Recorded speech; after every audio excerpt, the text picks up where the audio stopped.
An increasing number of countries are currently introducing various types of gender quotas for public elections. In fact, half of the countries of the world today use some type of electoral quota for their parliament. Now, the introduction of quota systems for women represents a qualitative jump into a policy of exact goals and means.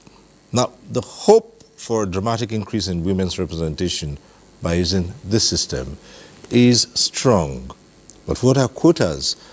And in what way can quotas contribute to the political empowerment of women? Tonight we have a panel to discuss this, but before we do, let's get to see this report put together by gender correspondent Mamso Damian Leti.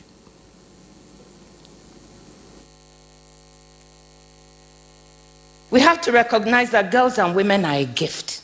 They have strength, and we have to unleash that strength. Suffering daily from climate change, and to remember that it's about the environment. Women raising high the Nigerian flag on the international scene. We are happy we are coming on board. We are happy we are being recognized. But that will not stop there. We want to be recognized all over. We want to recognize all ramifications of life as far as activities or whatever participation is concerned, especially politically, and then when it comes to also empowerment. We need to be empowered so that at the end of the day, our families will stand firm. The society will stand firm. In governance, corridors of power, and places of influence, their voices are growing stronger. We are not where we want to be, but definitely we are not where we used to be. And so we are moving forward, and our expectation is that, women will have a place where, women are recognized and also appointed in key positions. On the other side of the coin is Adama, engulfed in her world of hustle to support her family, oblivious to the existence of the International Women's Day. For her sake, and that of many other women alike, striving or breaking glass ceilings, the International Women's Day became a global event. Where did we make progress? What are the emerging challenges? Because the things that they discussed 30 years ago, they are not the ones now we are seeing new things that are coming, like the digital economy, technology. We even hear things about cyberbullying. There are new things. So we need to sit down to assess what is the progress that we have made in which domains. What are those gaps that are there? And what are the new challenges? And what will be the next steps? While so much has been achieved, much more is still desired, considering the rising cases of gender-based violence, dwindling figures in elective and selective positions, among others. Scientifically, it has been proven that if we don't have 30%, at least 30% of either men or women sitting at the table, development cannot be sustainable. The truth is that women have a way they look at life. Men also have the way they look at life. You understand? So, when the two sit together, when the men sit together, when the women sit together to decide to discuss, that's when they have a complete photo of what is before them in terms of challenges. That is where they bring out complete potentials of their potentials, because the men will bring their own, the women will bring their own. Political parties need to take action, intentional actions, to ensure that parties are structured in such a way that women take positions in the parties. And so I will appeal in this month of International Women's Month that quotas must be set aside for women, and that the national gender policy, which gives 35%, I understand it has almost risen to 50%. The national gender policy should be made to work so that we have more women in governance, as permanent secretaries, as ministers, in elective positions. We're not saying that men and women are equal. At creation, God created us different. But equal opportunity is what we are saying. Let there be a level playing ground where the woman or the girl is not coming on that stage already disadvantaged. She's coming on the stage with the assurance that whatever ability she has will be allowed to flourish. And when she deserves certain accolades, it is given to her. The 2025 theme, Accelerate Action, calls for urgency and inclusivity in addressing systemic barriers and biases against women. Momso Damien Ati, NTA News. All right, let me introduce our guests. I'd like to welcome to this program Bukola Edowu, who is Executive Director, Kimpact Development Initiative. Thanks for being here with us. Thank you very much. It's good to be here. Right. Yeah. And joining us from our Kano studio is Dr. Muhammad Mustafa. Muhammad Mustafa, thanks for being there tonight. Very much for having me. Well, two gentlemen are here and to talk about the gender quota pathway to inclusive governance. Let's start up this conversation with the role of men in championing women's leadership in appointive and elective positions at all levels of government. Well, thank you very much. I think the role of men is very crucial and critical in championing women representation in governance, because one of the things we've seen over the years is we've seen the women championing their case, and most times it always looked like, okay, it's the women against the men, and as if the men doesn't really they are not interested in what the women are advocating for, or that it is not really the men are not in support. No, but what it means is that men coming on board to actually advocate for women in governance is actually a platform, and it's actually an initiative to really say, look, we are on board, we are together, we need to provide a balanced view of this particular advocacy messaging we are talking about. And I think the role of men is very, very critical, because when men provide leadership, when men are adding their voice to the issue of women, it accelerates it better. And I think that is the most important thing, and that is why many of us are pulling our weight behind this gender quota to make sure that governance really works. How far have you carried this advocacy? I mean, to the grassroots, local government, and subnational levels? So it's everywhere. You recall that this is not even an advocacy that originates and then in Nigeria. Is something that is all over the world. It's an international advocacy. But let's bring it back to Nigeria. You find that this issue of gender representation in governance has been something that everybody is talking about. That is number one. Then the advocacy has gone from the local government level, from the ward level, and then to the national level. You've seen various initiatives. You've seen the men conference have taken place. We've seen traditional leaders committing to advancing the gender messaging, this advocacy, and we've seen even celebrated. Just recently, we see a lot of celebrating and media, women in media and media personality coming together to advocate for gender, quota in governance, and so it's always everywhere. And of course, when you look at the excerpt that was played recently, just before we came on, you also find out that you have women, both international, locally, also talking about this. And this is where you see it just shows that the environment and the atmosphere is ripe for women to take their place in governance. All right. Let's go over to Kano, our Kano studio, where Dr. Muhammad Mustafa is, and we'll put the same question to you, Dr. Muhammad Mustafa.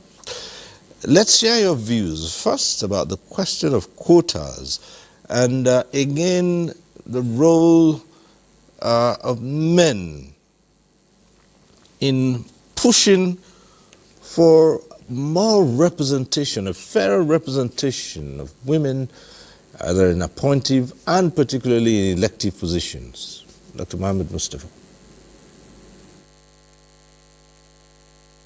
Thank you very much for having me. You see, democracy is about number. Democracy is about representation. If you look at the number of the registered voters in the 2023 exercise, you will discover that the men has about 52.5%, while the females have 47.5%. And during each election, if you observe the turn-up of women during election is very impressive. And there is nobody in this country, from councillor to Mr. President, that attend to position where he or she is without the vote of a woman. And if that were the case, to be fair to ourselves, as a fathers, as a husband, as a sons of a woman, we need to have representations of women at all levels, both from the local level to the state level and the national level.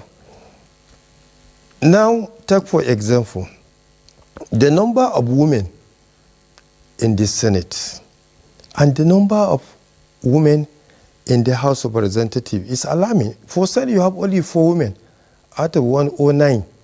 And for the House of Representatives, you have 15 women, 15 seats out of 360. And this is alarming. So requesting or demanding for this quota is very important and is timely. And I believe with the constitutional review going on, with the caliber of gentlemen at the National Assembly, this issue of quota will see the light of the day so that women will have representatives in the National Assembly at other level of the governance. And like what my brother Idowu say, the women are not saying they are having antagonistic with men. No, the women are there requesting for their rightful seats, in the issue of governance and the issue of inclusion. And I believe with men and women coming together, we will achieve this.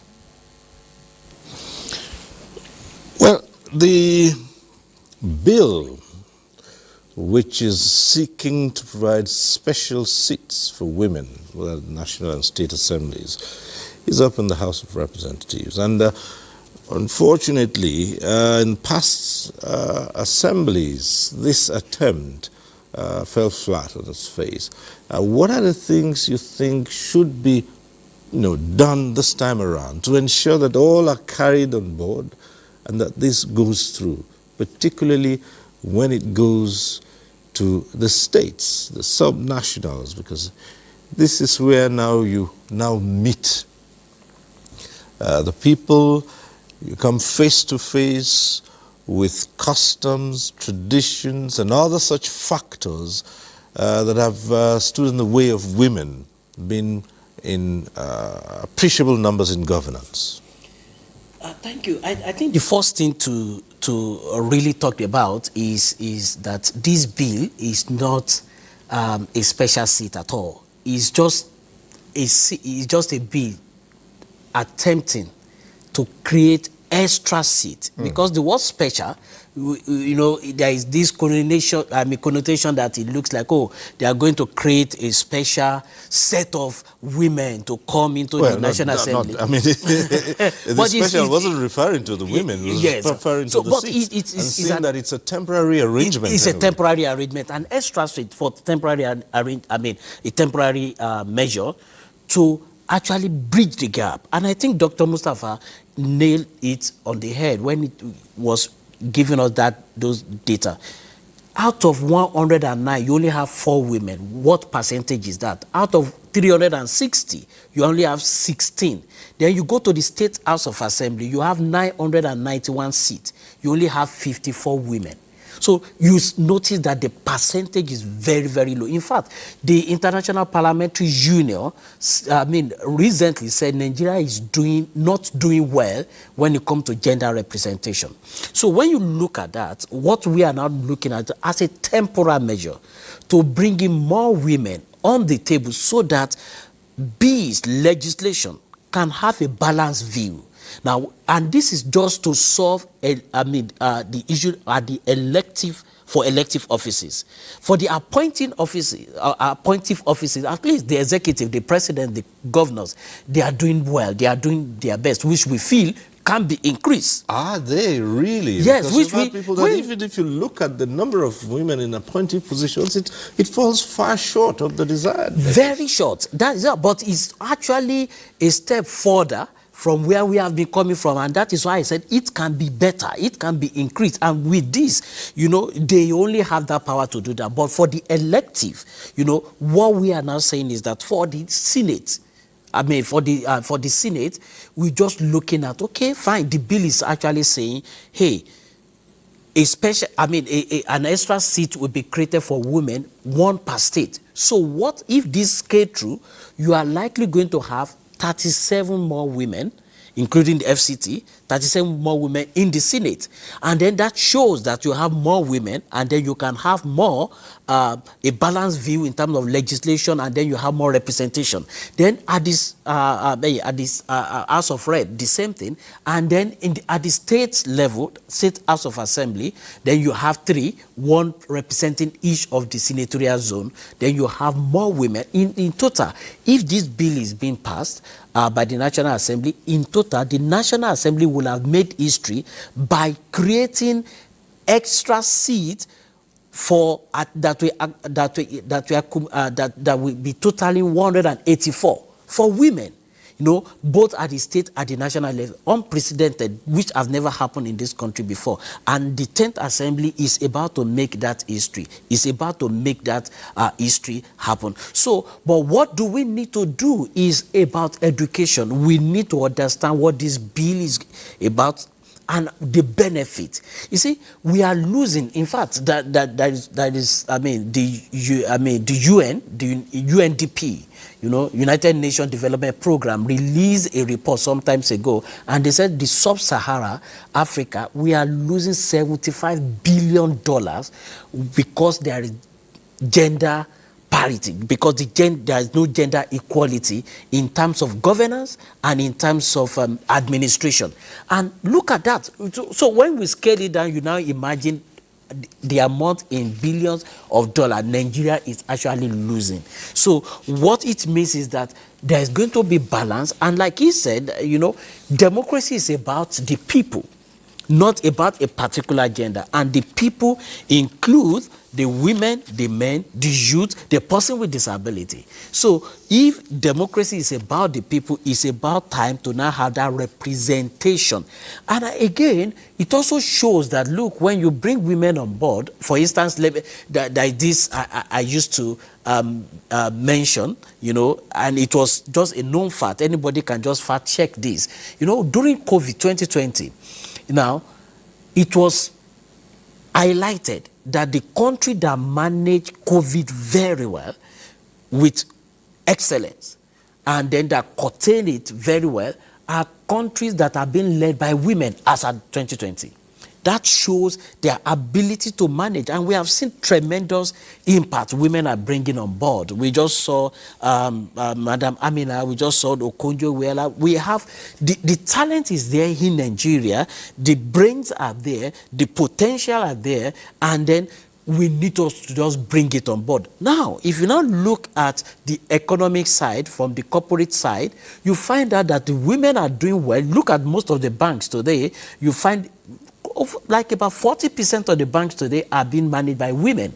And then it shows the kind of, strength they are bringing on the table. So how do we now need to now translate that into the political field? And that is what this conversation of gender quota is all about. And I tell you, if this can be done, then we'll now begin to see accelerated development as we have been anticipating in this country. Well, Dr. Mohammed Mustafa, yes, back to you in all of this. And we started off saying, let's see the men, what men can do to champion this cause. Obviously, the numbers are few for now. Do you see more men coming on this side, coming on board to push for more women's representation? Now, the factors that men are usually scared about when it comes to women holding such positions, how quickly do you think those stereotypes are being dismantled?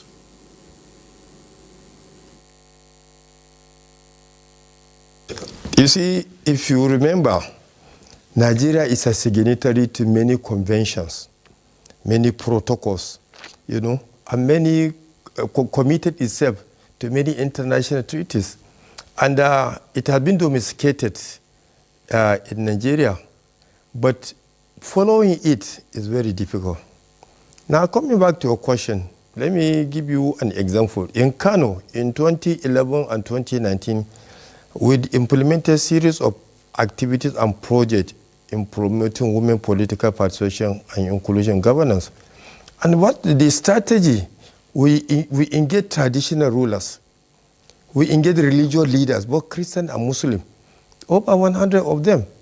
And believe me, the kind of statement coming out from them was so encouraging, because there are even some senior ulamas in Kano who say if he has a daughter, he can allow her to come and contest favorably with the men. And these are some of the barriers. I started with you to remove some of these cultural, political, and religious barriers. And in the process, we were able to engage political parties. Most of these challenges came from the political parties.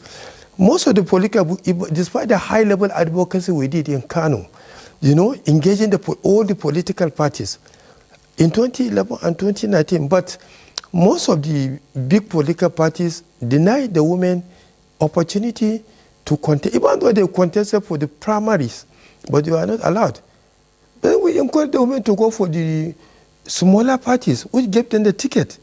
And they contested favorably. And there's a woman who contested for the first time, but they came second, some third in their local government, which is very encouraging. We show that, yes, if the campaign could be sustained, definitely one day we'll reach a promised land. Take my state. For the first time now, we have a woman elected as a local government chairman into the Wada local government. So this is encouraging, meaning we are coming.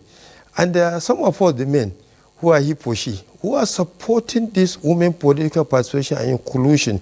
Every day we are coming with a lot of strategy of engaging stakeholders so that we break that barriers that are stopping women from attaining those positions. And some of those barriers include the political party. Political party is one of the biggest challenges in achieving. But with this quota, we are demanding and requesting, it will really help and give women opportunity. And I believe the gentlemen in the National Assembly, I kept saying this, definitely will do the needful this time around. Because this is not the first time we requested or demanded for this quota for women. I think in the 9th Assembly, a lot of effort have been made by the civil society organization and partners in pushing. but they are turned down at the end. But I believe with the 10th National Assembly, we are going to reach the promised land. And I believe working hand in hand with the women, it will give more seats to the women. It will enhance development. You know, it will reduce the gap. You know, and it will give the women their rightful position to be elected. You know, and when you come to issue of the appointed position, we want to urge the state governments, the local government, because I believe in the last dispensation in Kano, a directive was given that each local government should have at least 1 or 2 female councillors, and it was done. You know, and it's very encouraging, and we're appealing to our state governors, the local government chairman, and Mr. President to look at some of these treaties we signed and see that how do we at least have 35% of women in appointed position, so that's not only elective, we are looking for appointed position as well. And this will not only empower and balance our democracy, but it will encourage participation, and Nigeria will feature in the global best practice of this our democracy. The political parties, and here is where some say we begin to, take the advocacy toll, because the parties. We did a program here, and at one point in time, someone expressed doubts if the parties actually think that women are electable. Right?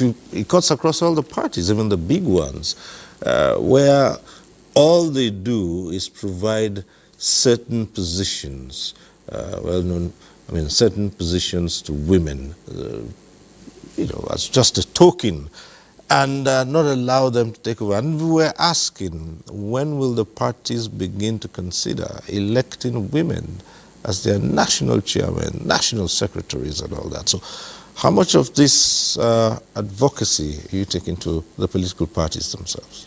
So this advocacy is in 2 major dimensions. One, the legislative advocacy that is going on presently, which talks about this extra seat bill, and then again the advocacy around policy, and this has to do with the political party. Of course, I think you are right. One of the things we have seen is that the political parties are not open enough in terms of women inclusion.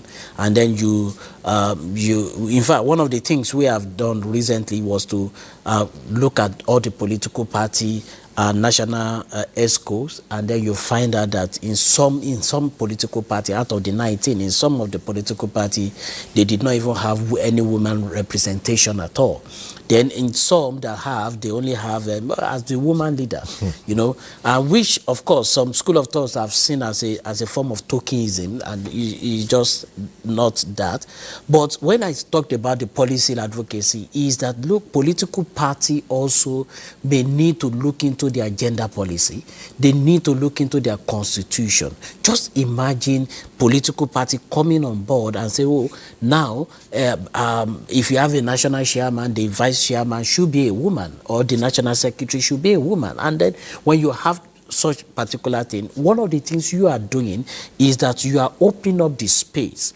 Political party are opening up the space for more women to come. And if the political party has been doing this, probably we won't be talking about this bill today.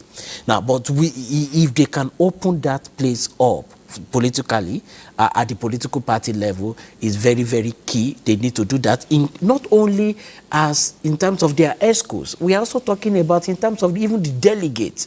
Because when you have put quota into your delegate system, that people that are coming to the national to come and vote. So there is a tendency that you are also being inclusive. You are bringing more women. And there are tendency, you remember sometimes ago, you have a woman in a particular political party contesting the primary to be the presidential candidate, and then you see the woeful vote she got. Probably, if they have more women as part of the delegate, maybe that vote will have increased more than that. But what we are trying to say is that, look, political parties need to do better, and the advocacy is going to them. However, one of the things, we are likely going to see a change in most of their convention as we approach 2027.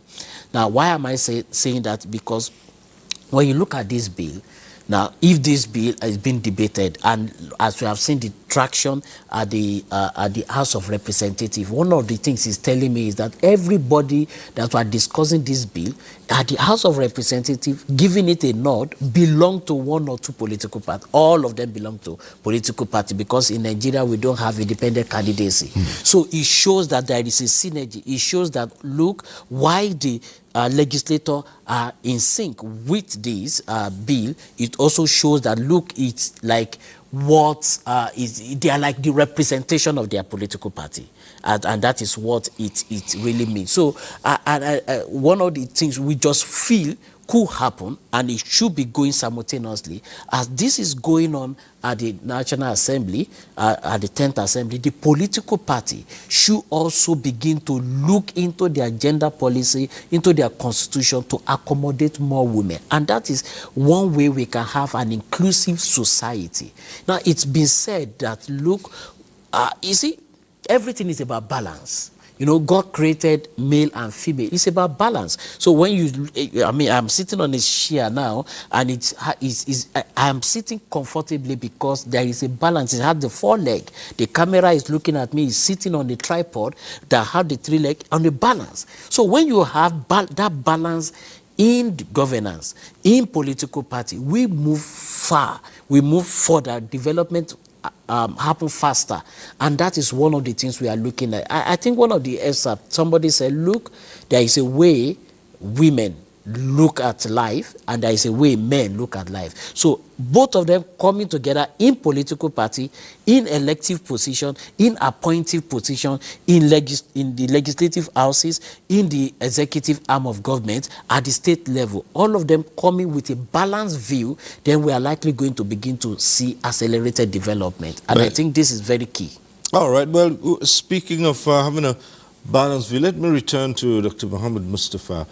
And the next part of this conversation would deal with surmounting barriers, which in this time I prefer to refer to as cultural, traditional, and religious factors in parts of Nigeria.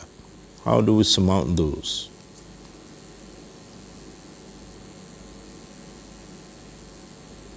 Awareness creation, sensitization, engagement is very, very important. I tried it in Kano, and it works. There is no religious leader, ulamas we did not engage in my organization in Kano. And to my surprise, the responses are very positive. Likewise, the traditional institution, some were even made ambassadors to our campaign. And you'll be shocked to see them coming out to a public gathering of women and addressing them. There's a time we organized a rally of over 500 women. We went to the Emir's palace. Even though the Emir is not in town, but he sent a senior counselor to come and address them. And after addressing them, I give even an opening that anything that they need advice, they need suggestions, they are free to come to the palace. And that's how we continue throughout the campaign. And high-level religious leaders came and addressed the women, you know, in most of the campaign. But you see, sometimes we assume there's barriers, in some, because each state have their own peculiar problems, have their own peculiar challenges. And but if you strategically plan and engage those stakeholders, I'm telling you, you may not get 100% perfect, but you get a majority of people who are interested and willing, but because they are not being contacted.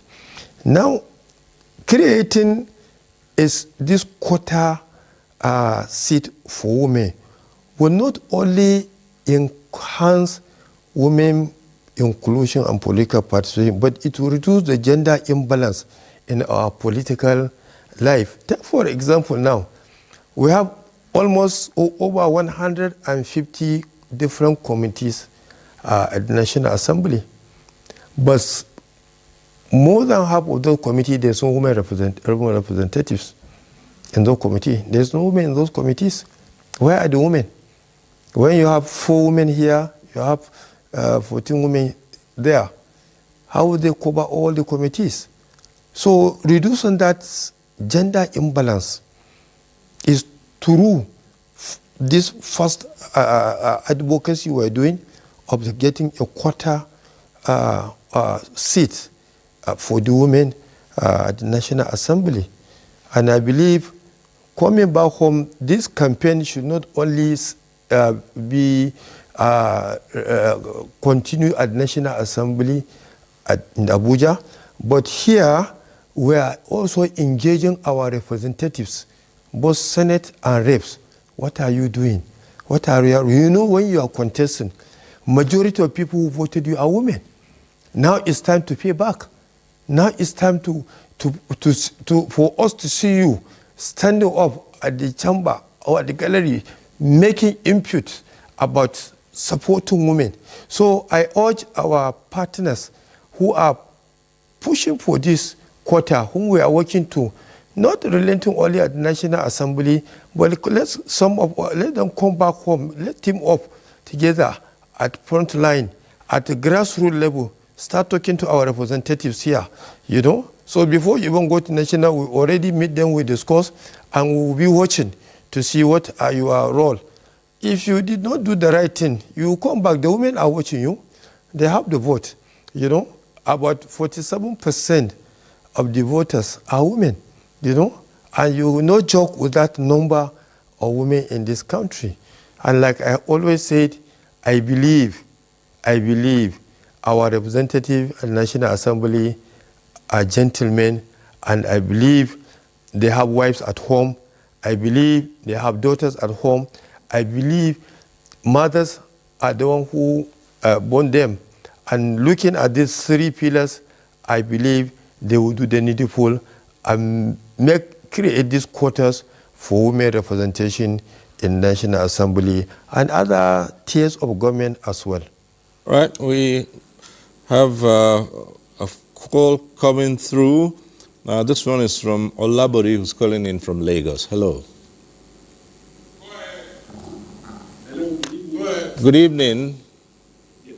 So my contribution straight to the point is that one, you have to look at it from the perspective in family setting.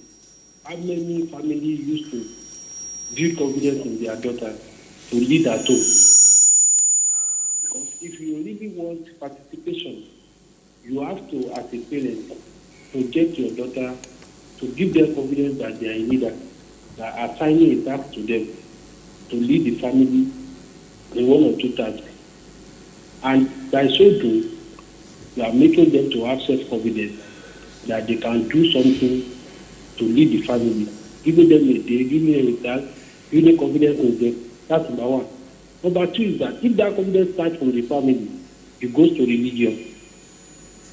In our religious setting across the nation, how many religious organizations can we point out to in the north, the west, the east, south, that give women actually leadership either in teaching, in preaching, or taking both decisions? And now, if that one is lacking, by the time somebody spent 25 years of his life being subservient in the family, in the religious setting, when it comes to political party, it shows everywhere. When you carry a child from school in the car for 25 years, by the time they get to the public, the timidity is already there. So it has always been male-dominated environment, and we have to first of all go back to the basics How do we instill leadership capacity in the ladies? Then, when we create that space for them, we embolden them to say, okay, I can do this.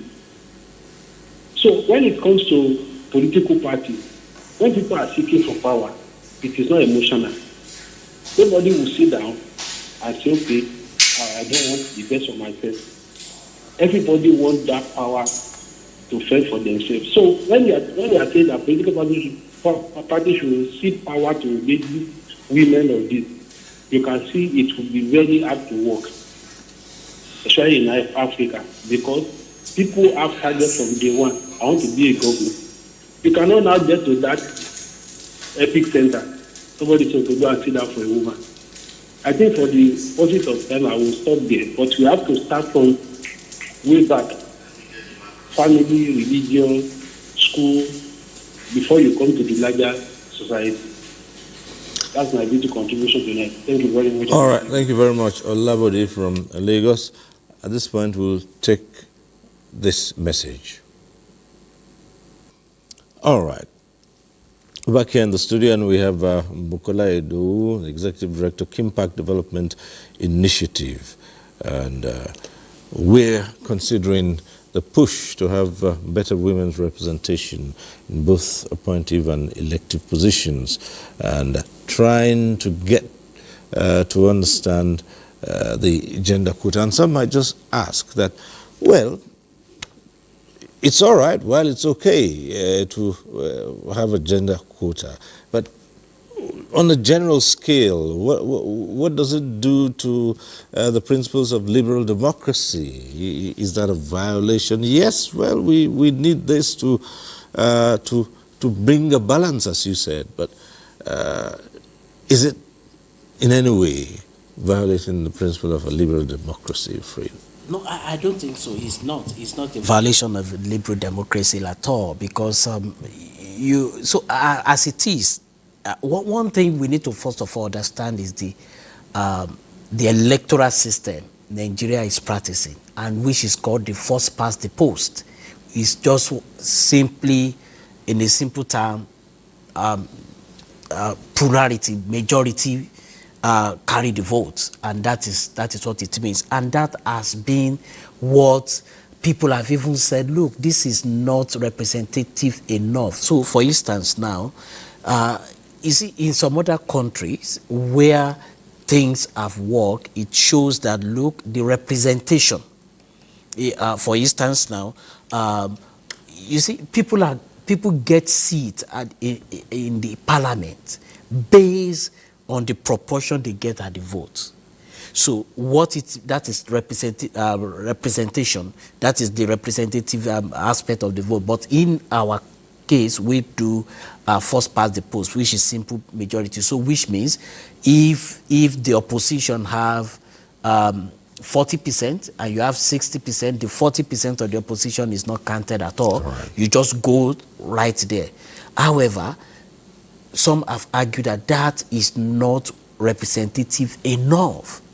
And that is why we are now saying, look, what in some of the countries that have corrected this have used this temporal measure to correct that, because we are not doing representative system of our voting. So the best way to correct this is to now have a temporal measure that brings in this quota, and that is what it is. All right, we have another caller on the line, Patrick, calling in from Benue. Hello, Patrick, go ahead. Hello? Yes, go ahead, Patrick. Okay. Issue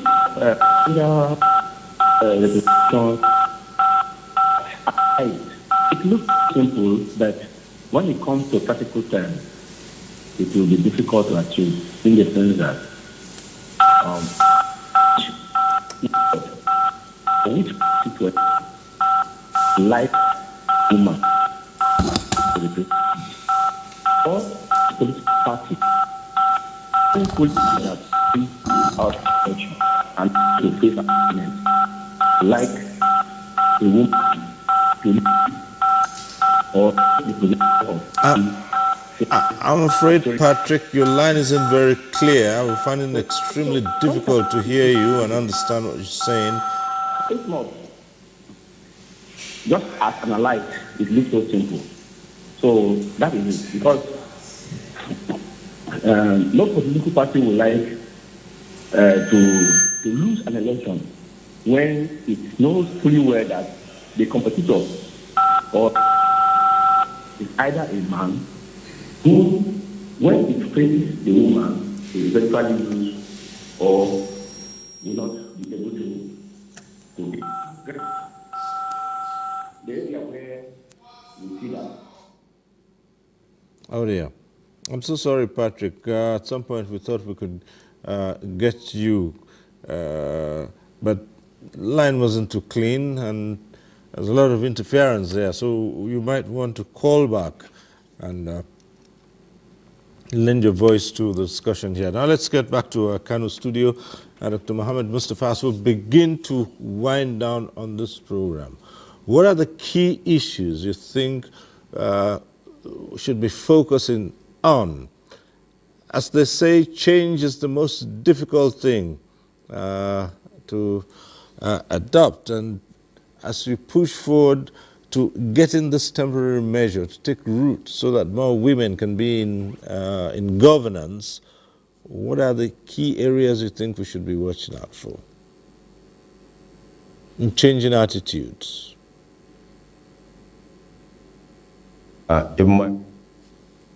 Dispute Resolution and Development Initiative, formerly known as Democratic Action Group. For the past 10 years, we are working in this area. And one of the key areas, key issue we need to push is the engagement, high-level engagement with the political party leadership. I could remember in 2019, we commissioned a consultant who did a survey for us at both all the political parties in Nigeria, at both national and state level. And we discovered that all the parties, they have gender policy. And when we look at the structure of the party, you will discover that there's only woman leader. Sometimes you have 22 or 24 leadership at both state or local government, but you see only 1 or 2 women. So from there, we started engaging the political party at the level, So it is very, very important. The political party should be engaged at that level.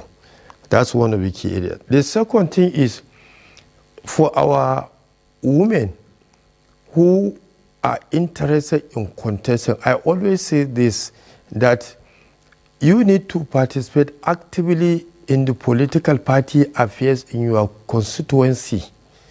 So that when it's time, by the time you declare your intention, nobody will come and say, why is she when we are suffering? Why is she when we are managing the party? So that is one area that I feel our sisters who have the passion to come and participate in the politics, to start from the grassroots and be active, and participate in all the party activities. Take your rightful position, mobilize more women at the grassroots level. The third area, which I feel is very important, is engaging stakeholders. When we say stakeholder, religious leaders, traditional institutions, and even gatekeepers, as well as the political party leadership. In Kano, one of the strategies we employ was that we engage even those elected, those appointed, including the women who are being in appointed position. We engage them. We engage various men groups, various actors, men, because this movement is not about antagonism. No, it's about carrying both men and women together so that we will reach the promised land. So I feel if we can involve everyone, show importance of both male and female in this movement, in this campaign, make some ambassadors so that they can support those who can, when they speak in the community, or at state level, people listen to them, you know. So there's a lot of strategy, but I feel these are the key ones that we should focus on. And sustain campaign.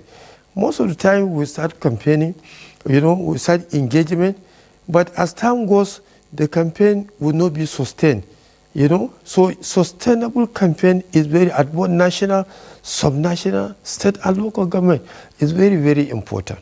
Thank you. Thank you very much. And back here in the studio, Bukola Idowu, as we prepare to wind down, what are your closing comments on that? Yeah, I think all hands must be on deck for this to work, and it's not something the civil society can push alone. And I'm happy looking at if you look at the bill at the House of Representatives is being sponsored by the Deputy Speaker himself. It shows the interest they have in that, and it also shows, and when you look at majority of the people that are also the co-sponsor, they are also men. So what it means is that all hands must be on deck to just make sure that this work. And I also believe that the House, the National Assembly alone cannot get this done. Now we need to make sure that the conference of speakers, all the speakers of the state houses of assembly, we have to play their part. The state legislature, we have to play their part, and the executive, the Attorney General of the Federation, everybody must play their part. And then we now move into the political parties too. They have to play their part. But above all, I see that, look, when this is being implemented, which I believe the 10th Assembly will make an history, then we're likely going to begin to see accelerated, not because we don't have development before, but we want to see an accelerated development through inclusion. Okay, all right. We'll have to leave this conversation here, and thank you to our guests, Bukola Idowu, Executive Director, Kimpact Development Initiative. Thank you for being here. Thank you so much. And Dr. Mohammed Mustafa, who joined us from our Kano studio. Thank you for being part of this conversation. Right. Thank you. Me. All right.